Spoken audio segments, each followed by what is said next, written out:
ఆచి చికెన్ మసాలా. ఉమ్మడి కరీంనగర్ జిల్లాలో పెండింగ్ లో ఉన్న గౌరవల్లి ప్రాజెక్టును త్వరగా పూర్తి చేయడానికి తెలంగాణ ప్రభుత్వం కట్టుబడి ఉందని మంత్రి ఉత్తమ్ కుమార్ రెడ్డి స్పష్టం చేశారు.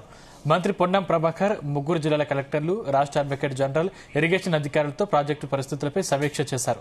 ఇందులో భూసేకరణ, నిధుల విడుదల పరమైన ఇబ్బందులపై చర్చించారు. భూసేకరణను పూర్తి చేయడానికి అవసరమైన నిధులను ప్రభుత్వం వెంటనే విడుదల చేస్తుందని మంత్రి ఉత్తమ్ కుమార్ రెడ్డి అధికారులకు హామీ ఇచ్చారు. ప్రాజెక్టుకు అడ్డంకిగా ఉన్న ఎన్విరాన్మెంట్ కేసు సుప్రీంకోర్టులో విచారణలో ఉందని, ఈ కేసులో ప్రభుత్వం విజయం సాధిస్తుందన్న విశ్వాసం వ్యక్తం చేశారు. గౌరవల్లి ప్రాజెక్టు మాత్రమే కాకుండా దేవాదుల ప్రాజెక్టు నీళ్లు హుస్నాబాద్ నియోజకవర్గానికి చేరేలా పెండింగ్ లో ఉన్న కాలువల పనులను కూడా సత్వరమే పూర్తి చేయాలని మంత్రి భరోసా ఇచ్చారు.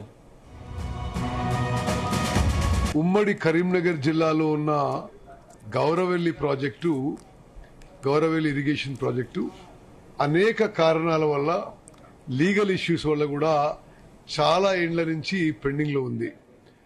గౌరవనీయులు ట్రాన్స్పోర్ట్ మినిస్టర్ పొన్నం ప్రభాకర్ గారు, హుస్నాబాద్ శాసనసభ్యులు వారు నిరంతరం ఇరిగేషన్ డిపార్ట్మెంట్ తోని ఈ గౌరవల్లి ప్రాజెక్టు పూర్తి చేయాల్సిన ఆవశ్యకత, అవసరం, అర్జెన్సీ గురించి మా మీద పదే పదే ఒత్తిడి తీసుకొస్తున్నారు.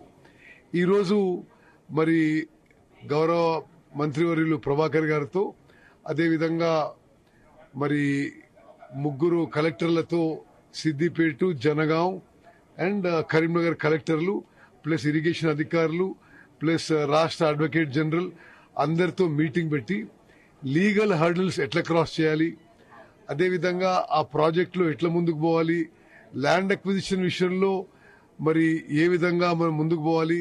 నేను స్పష్టంగా ఒక అష్యూరెన్స్ ఇచ్చిన, ల్యాండ్ అక్విజిషన్ కి వెంటనే అమౌంట్ విడుదల చేస్తామని చెప్పి మంత్రి గారికి, అధికారులకు కూడా అష్యూరెన్స్ ఇవ్వడం జరిగింది. అదేవిధంగా ఆ లీగల్ హర్డిల్స్, మరి న్యాయ చిక్కులు ఏ విధంగా అధిగమించాలని చెప్పి కూడా డిస్కస్ చేసినాం. ఎల్లుండి సుప్రీంకోర్టులో కూడా కేసు ఉంది. సుప్రీంకోర్టులో కూడా మనం తప్పనిసరిగా మనం గెలుస్తాం, ఎన్వైరన్మెంట్ క్లియరెన్స్ వస్తుందనే నమ్మకం, విశ్వాసం నాకుంది.